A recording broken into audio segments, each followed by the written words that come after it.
3장 말씀에서 아담의 후손으로 태어난 우리 모두는 죄인이라고, 또 율법으로는 한 사람도 구원에 이를 수 없음을 계속해서 선언했습니다. 의롭다 함을 얻는 것은 우리 죄를 대신하여 화목 제물이 되신 예수 그리스도를 믿는 믿음으로만 가능하다고 하였습니다.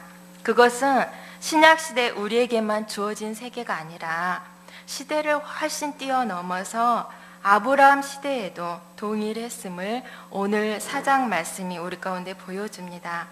오늘 본문은 인간이 의롭게 되는 것은 유대인들이 말하듯이 율법이나 할례를 통해서가 아니라 오직 믿음으로 말미암아 된 것임을 다시 한번 설명하고 있습니다.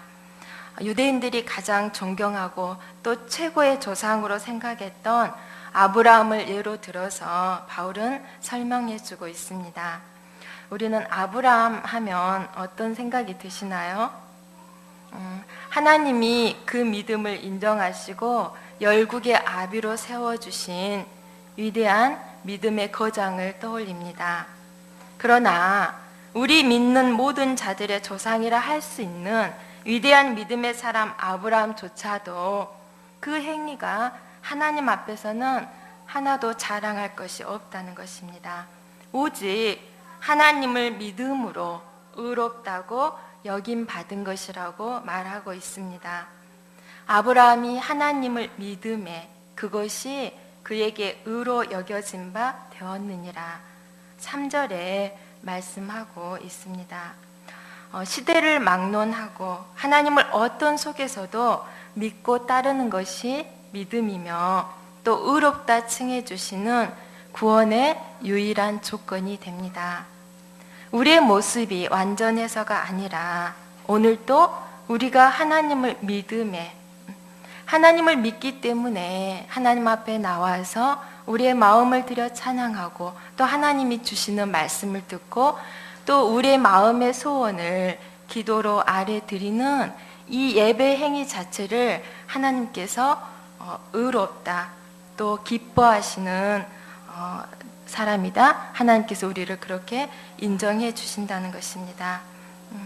이 시간 하나님께서 기뻐하시는 믿음의 세계로 성령 하나님께서 우리를 인도해 주시기를 원합니다. 하나님이 우리에게 원하시고 바라시는 실제적인 믿음의 세계가 무엇인지 이 시간 본문 말씀을 통해서 우리 모두 안에 활짝 열어주시고 우리를 그러한 믿음의 세계로 인도해 주시기를 기도합니다. 바울은 본문 말씀을 통해서 아브라함의 믿음을 들어 인간이 의롭게 되는 것이 오직 하나님의 은혜로 되는 것임을 강조합니다. 2절에 기록하고 있습니다. 만일 아브라함이 행위로서 의롭다 하심을 받았으면 자랑할 것이 있겠지만 하나님 앞에서는 없다고 말합니다. 다만 아브라함이 여호와를 믿으니 여호와께서 이를 그의 의로 여기셨다고 창세기 15장 6절에 아브라함의 믿음을 받으시고 그를 의롭다 하시는 말씀이 처음으로 나옵니다.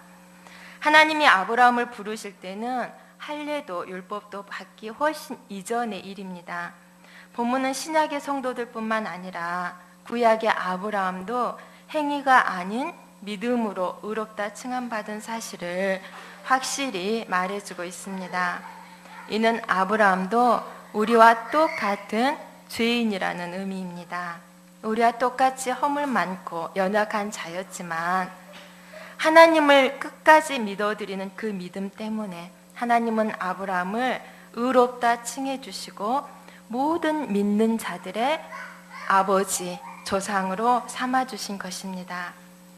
아브라함은 갈대아 우르에서 태어나서 하나님의 명령을 받고 고향을 떠나 하란에 거하며 살고 있었습니다. 창세기에 나오는 말씀입니다.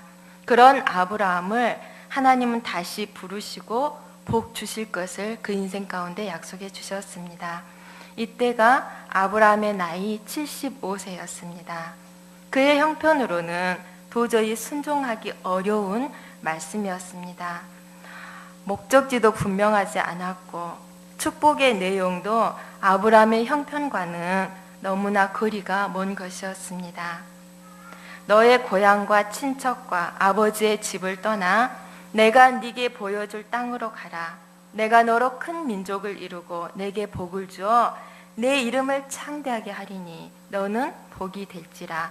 창세기 12장 1절 말씀은 우리가 너무나 잘 알다시피 하나님께서 아브라함을 부르신 약속의 내용입니다. 첫째, 그를 통해서 큰 민족을 이루시리라 하십니다. 근데 현실은 자식 하나 없고 75세입니다. 그리고 아브라함의 이름이 창대하게 될 것이라고 합니다. 유명한 사람이 이름을 날리잖아요. 또 셋째로 그로 인해서 복의 근원이 되게 하심으로 세상 만민이 그를 통해서 복을 받으리라는 엄청난 축복의 내용을 주십니다. 75세가 되도록 자식 하나 없이 늙어가던 그에게 자신과는 너무나 거리가 먼 인생이고 또 이 모든 약속이 너무나 허황된 것으로 비춰질 수도 있습니다. 그런데 아브라함은 자기 형편과 또 앞으로의 일들을 미래를 계산하지 아니하고 그저 하나님이 말씀하신 대로 그 명령에 순종해서 나갔습니다. 자기 명의로 된 땅 한 평 없는 상황에서 장래 기업으로 받을 땅을 알지 못했지만 하나님을 의뢰함으로 하나님을 믿음으로 부르심에 순종해서 나갔습니다. 아브라함은 하나님의 약속을 믿고 기다렸지만 그러나 오랜 세월이 지나도 하나님의 약속은 그 삶 가운데 이루어지지 않았습니다. 아브라함과 그 아내 사라에게 한 가닥 가능성이 있을 동안에는 아무리 고대해도 아무 일도 일어나지 않았습니다. 그러나 아브라함은 하나님이 신실하신 분임을 믿었기 때문에 후손을 주신다는 그 약속을 굳게 믿고 붙들었습니다.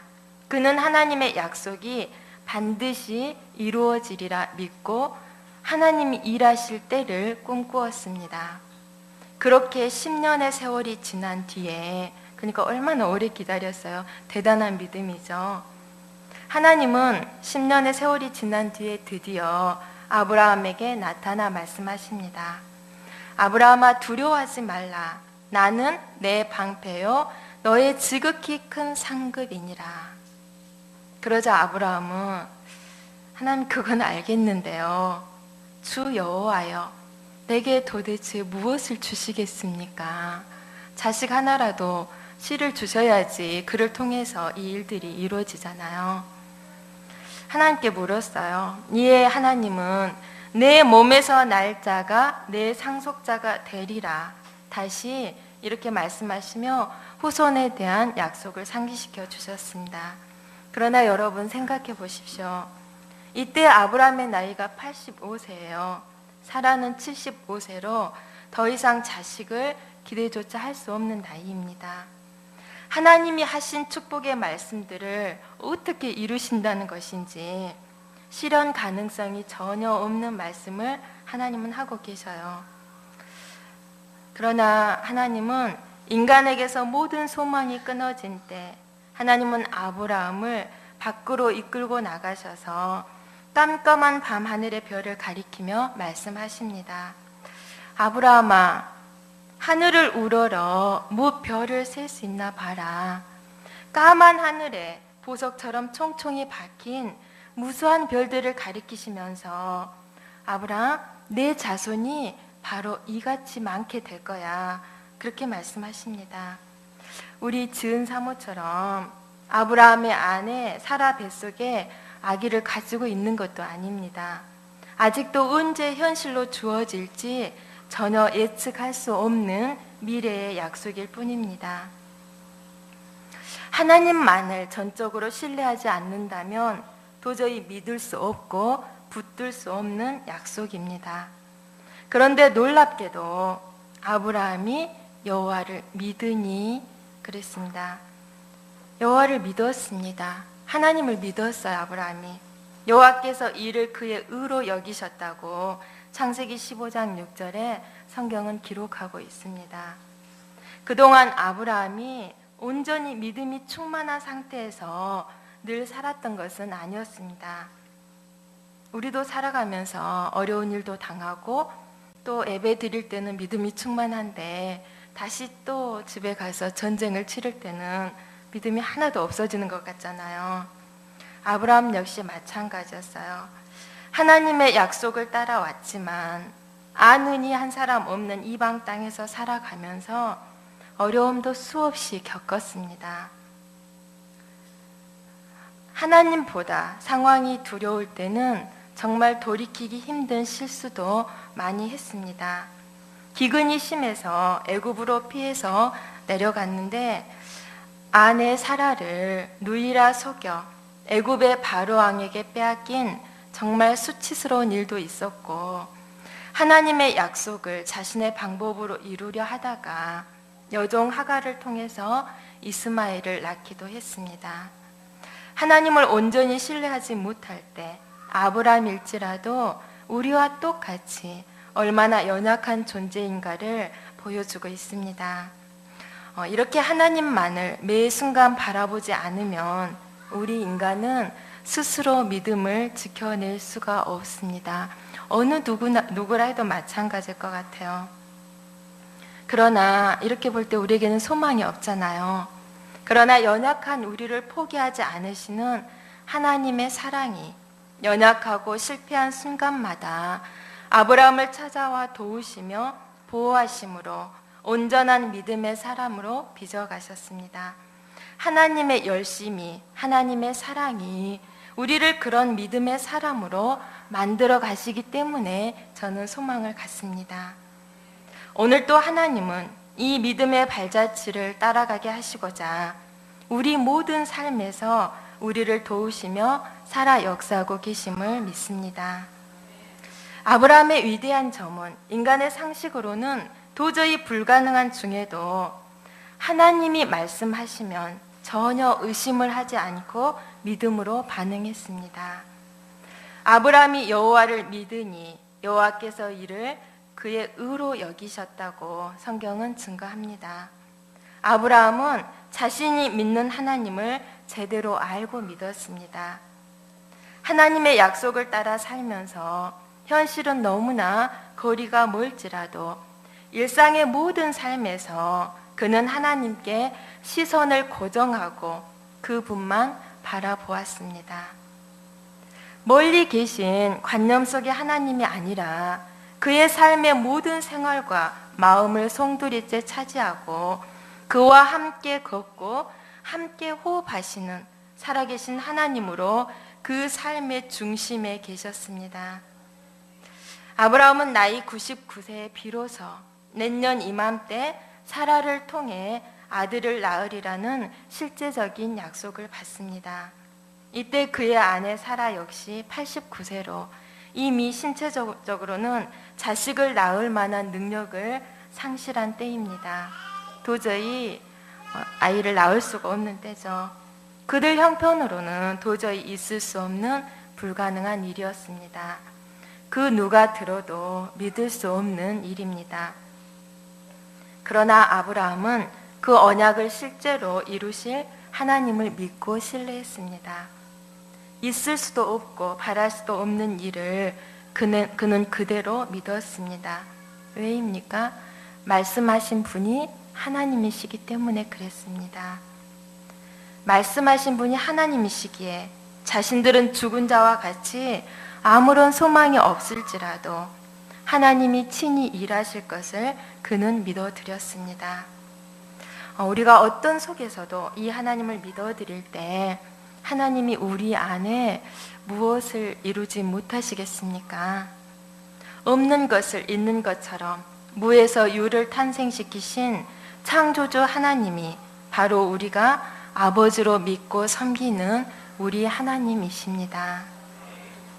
죽은 자도 원하시면 다시 살리시는 전능하신 하나님, 약속하신 그것을 능히 이루실 신실하신 하나님을 그는 믿고 바라보았습니다. 그는 자신의 인생을 부르시고 약속을 주셔서 늘 삶 속에 살아계시며 함께 해주신 자신의 하나님을 믿고 신뢰했기에 그분의 약속을 조금도 의심 없이 믿어드린 것입니다. 하나님을 믿는 자들은 주님이 주신 약속을 믿고 그 약속이 성취되기를 바라며 살아갑니다. 주님의 약속을 바라고 믿는 것은 성도들에게 있어서 굉장한 힘이 되고 능력이 됩니다. 우리 하나님은 인간의 이성이나 지식을 뛰어넘는 분이시기에 하나님의 약속은 때로 너무 크고 불가능해 보이기도 합니다.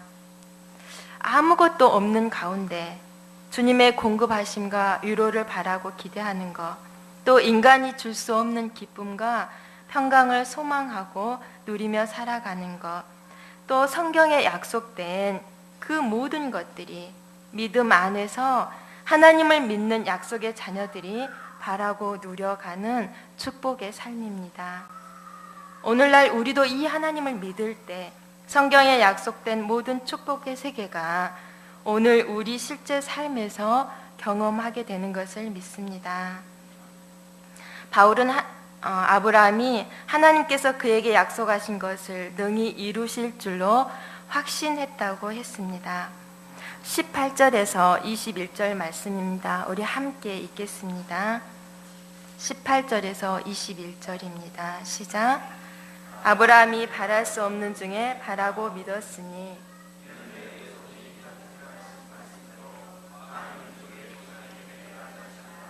그가 100세나 되어 자기 몸이 죽은 것 같고 사라의 태가 죽은 것 같음을 알고도 믿음이 약하여지지 아니하고 믿음이 없어 하나님의 약속을 의심하지 않고 견고하여져서 하나님께 영광을 돌리며 약속하신 그것을 또한 능히 이루실 줄을 확신하였으니. 그렇습니다. 하나님은 아브라함의 이 믿음, 하나님을 믿는 이 믿음을 의로 여겨주신 것입니다. 아브라함은 자신의 상황이나 환경을 보지 않았습니다. 자기에게 있는 것으로 재고 계산하지 않았습니다. 아브라함은 사람의 생각으로는 도저히 불가능한 것을 전혀 의심하지 않고 굳게 믿었습니다. 아브라함은 바랄 수 없는 중에 바라고 믿었으며 사라의 태의 죽은 것 같음을 알고도 믿음이 약하여지지 아니하고 그 약속을 능히 이루실 하나님을 믿어드렸습니다. 하나님을 믿기에 그의 약속하신 바를 어떤 속에서도 믿어드리는 아브라함의 이 믿음을 하나님은 의롭다고 여겨주셨습니다. 우리가 믿음이 없어 하나님의 약속을 의심하지 않고 믿음에 견고히 설 때 하나님은 우리의 믿음을 쓰셔서 그분의 온전한 능력을 드러내시며 이로 인하여서 하나님께서 영광을 받으십니다. 이와 같이 아브라함은 불가능한 상황 가운데서도 할례의식을 행하기 훨씬 전에 하나님을 믿는 믿음으로 옳다 또 의롭다 인정을 받았습니다. 이런 아브라함을 하나님은 열국의 아비로 모든 믿는 자의 조상으로 삼아주셨습니다. 그리고 아브라함에게 약속하셨던 대로 그의 후손으로 오신 예수 그리스도를 통해서 천하 만민이 복을 얻는 이 축복의 실제를 오늘 우리가 맛보며 누리고 살게 하셨습니다. 아브라함의 행위가 온전해서가 아니라 하나님을 믿는 믿음을 의로 여겨주신 것은 무할례자로서 모든 믿는 자의 조상이 되어 그들로 하여금 의롭다함을 얻게 하기 위해서입니다. 아브라함이 하나님의 명령을 따라 자신과 집안 모든 남자들에게 할례를 행한 나이는 하나님께 믿음으로 의롭다 칭함받고 13년이나 더 지난 99세 때의 일입니다.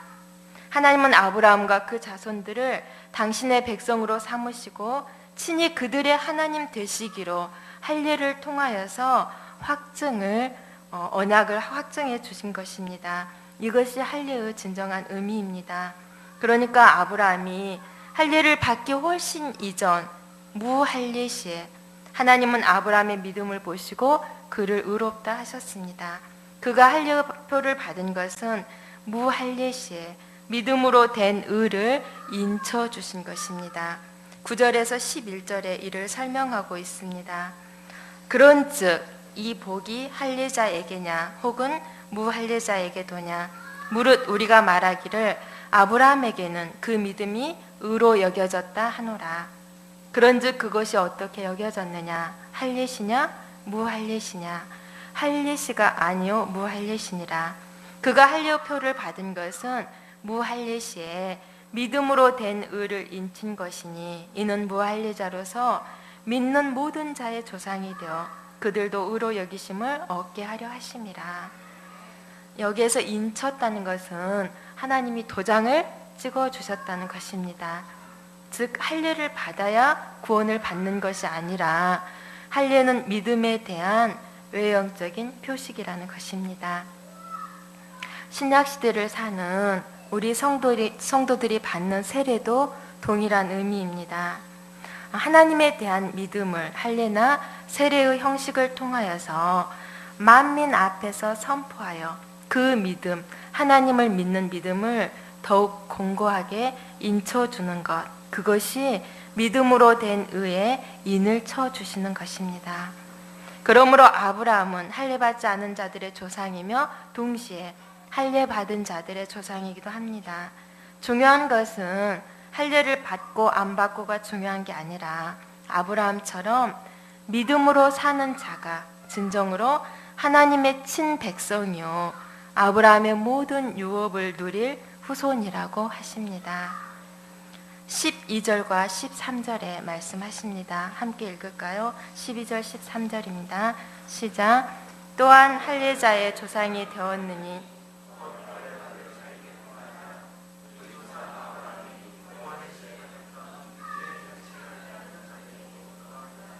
아브라함이나 그 후손에게 세상의 상속자가 되리라고 하신 언약은 율법으로 말미암은 것이 아니요 오직 믿음의 의로 말미암은 것이니라. 아멘.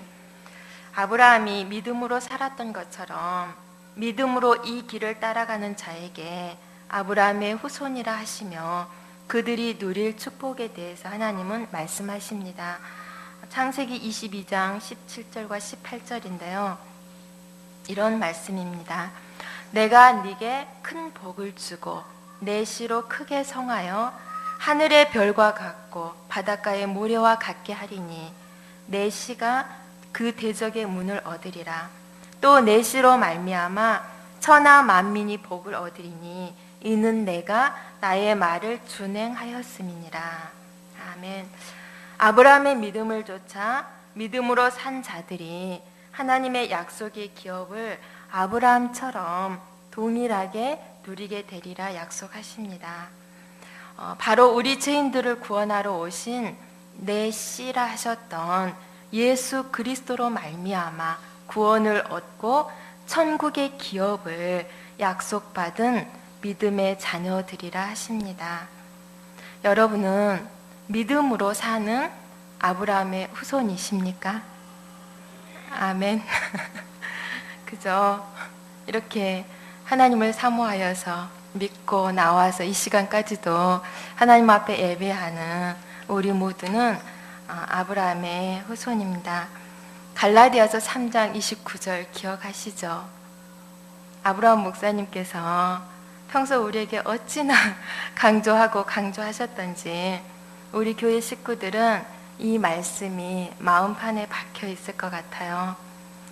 나는 아브라함의 약속의 유업을 이을 약속의 자녀다. 아브라함의 복은 내 것이다. 막 이렇게 했잖아요. 생각 안 나세요? 엄청 그때 선포했는데요. 지금도 꾸준히 이것을 삶 속에서 매일매일 선포하는 사람들을 저는 봤어요. 하나님께서 정말 선포한 대로 그 삶 가운데 갚으시리라, 축복하시리라 저는 믿습니다. 또 우리가 이 말씀 그대로 나는 아브라함의 약속의 유업을 이을 약속의 자녀다. 아브라함의 복은 예수 그리스도 안에서 바로 나의 것이다. 우리가 매 순간 하나님이 이미 우리에게 주신 것이기 때문에 믿음으로 선포하는 삶을 살 수 있기를 원합니다. 너희가 그리스도의 것이면 곧 아브라함의 자손이요 약속대로 유업을 이을 자니라. 아멘. 표준 세번역 성경에는 여러분이 그리스도에게 속하여 있으면 여러분은 아브라함의 자손이요 약속을 따라 유업을 이을 사람이라고 자세하게 설명하고 있습니다. 그렇습니다. 우리는 믿음으로 예수 그리스도께 속한 자이기에 아브라함의 믿음의 자손이며 아브라함에게 약속된 그 모든 유업을 천국에서도 또 오늘날 이 땅에서도 함께 누릴 실소유주들입니다. 우리가 이상에서 살펴본 것처럼 아브라함이 의롭다 인정받고 누리게 된 모든 축복은 오직 믿음으로 말미암은 것임을 우리가 기억하기를 원합니다. 이제 그 믿음의 발자취를 따라가는 우리에게 그 모든 축복이 약속되어 있습니다. 그러면 이 믿음의 자취를 따라가는 우리에게 하나님께서 진정으로 원하시는 믿음의 내용은 무엇일까요? 믿음을 지켜내기 어려운 이 세상 속에서 우리는 무엇을 믿으며 무엇으로 우리의 믿음을 지켜낼 수 있을까요? 23절부터 25절 말씀에 오늘 하나님께서 우리에게 주시고자 하는 하나님의 마음이 집약되어 있음을 봅니다. 우리 함께 읽어볼까요? 23절에서 25절입니다. 시작. 그에게 의로 여겨졌다 기록된 것은 아브라함만 위한 것이 아니요 의로 여기심을 받을 우리도 위함이니 곧 예수 우리 주를 죽은 자 가운데서 살리신 이를 믿는 자니라. 또한 우리를 의롭다 하시기 위하여 살아나셨느니라. 아멘. 이것이 우리에게 복음입니다. 아브라함에게 하나님께서 내 씨를 통해 천하 만민이 복을 얻으리라 하신 말씀의 비밀이 바로 24절과 25절에 담겨 있습니다. 지금까지 바울은 사장 전체를 통해서 아브라함을 예로 들어 하나님의 의롭다 하심은 사람의 선한 행위나 율법이 아닌 믿음으로 얻는 것임을 설명했습니다. 그리고 24절에 그 믿음의 대상이 바로 하나님이심을 다시 한번 강조하고 있습니다. 아브라함이 여호와를 믿으니 여호와께서 이를 그의 의로 여기셨다. 3절에 그렇게 말씀하셨는데 또 24절에 곧 예수 우리 주를 죽은 자 가운데서 살리신 이를 믿는 자니라. 우리 믿음의 대상은 하나님이시죠. 또 하나님께서 우리의 유일한 구원의 방법으로 제시하신 예수 그리스도가 바로 우리 믿음의 대상입니다. 예수는 우리가 범죄한 것 때문에 내 주님이 되고 또한 우리를 의롭다 하시기 위하여서 살아나셨느니라. 아멘. 예수님은 우리가 범죄한 것 때문에 십자가 위에서 우리 죄를 대신해서 채찍질 당하시고 죽임 당하셨습니다. 어린 양 대신 예수님의 십자가 죽음 위에 하나님은 우리의 모든 죄를 다 전가시키시고 이를 믿는 자에게 죄 사함과 용서를 주셨습니다. 제물 대신 예수님의 십자가의 죽으심을 나의 죽음으로 여겨주신 것입니다. 그뿐이 아닙니다. 예수님의 십자가의 죽으심으로 우리 죄를 씻는 것에서 끝나지 않고 우리에게 영원한 생명을 주시고자 죽음의 권세, 어둠의 권세를 이기시고 우리를 의롭다 하시기 위하여서 주님은 살아나셨습니다. 아멘. 그러므로 십자가 위에 달리신 예수님을 믿는 자마다 죄 씻음을 받고 다시 사신 부활의 주님을 믿는 자는 의롭다 여김받고 그분의 부활 생명을 함께 누리게 하신 것입니다. 이 예수님을 믿음으로 죄로부터 구원받고 영원한 천국의 유업을 누릴 약속받은 자녀로 예수님의 생명을 누리는 삶을 살게 하시니 우리는 얼마나 축복받은 인생들입니까? 우리에게 이 구원의 길, 생명의 길을 허락하신 하나님을 어떤 상황에서도 믿어드리고 신뢰함으로 따르는 삶이 바로 믿음의 삶입니다. 그런데 어떤 때는 우리 믿음이 결코 흔들리지 않을 것 같다가도 또 어떤 때는 전혀 믿음이 없는 사람처럼 느껴지고 우리가 바닥을 칠 때가 있습니다. 사랑하는 여러분, 어떤 시련이 오고 상황이 어렵게 되더라도 우리가 믿음이 약하여지지 아니하고 믿음으로 견고하여져서 하나님께 영광을 돌리며 살 수 있는 진짜 믿음의 사람이 어떻게 될 수 있을까요? 믿음의 주요 또 온전하게 하시는 이인 예수를 바라보자고 히브리 저자는 우리에게 권면하고 있습니다. 우리 믿음의 대상이고 우리 믿음을 온전하게 도우시는 예수를 항상 바라보며 살 때 우리는 약하여지지 아니하고 믿음의 삶을 살 수 있습니다. 예수님을 바라보지 않으면 우리는 믿음을 지킬 수도 없고 금방 넘어집니다. 우리가 넘어지고 실패했을 때 나를 위해 십자가에 죽으시고 부활하신 예수님을 바라보면 다시 우리 안에 믿음이 주어지고 우리 영혼이 살아나게 됩니다. 그러므로 우리의 눈과 마음의 초점이 늘 예수님을 바라볼 때 우리 믿음은 충만해지고 주님의 생명으로 세상을 이기는 믿음의 삶을 살아낼 수 있습니다. 예수 그리스도를 통해 하나님께서 우리 가운데 열어놓으신 이 엄청난 축복의 세계를 결코 소홀히 여기지 않기를 진심으로 원합니다. 우리를 죄에서 구원하시려 그 무서운 형벌의 십자가에 달리시고 다시 살아나셔서 우리로 의로움을 입게 하신 사랑의 주님 앞에 이 시간 감사함으로 나아가기를 기도합니다. 이 엄청난 사랑을 입은 우리가 매일 믿음으로 주님을 바라보며 주님께 더 가까이 나아가서 주님의 십자가와 부활에 연합하여 살아가는 삶이 되기를 진심으로 축복하며 기도합니다. 아멘. 함께 찬양 올려드리고 기도하겠습니다.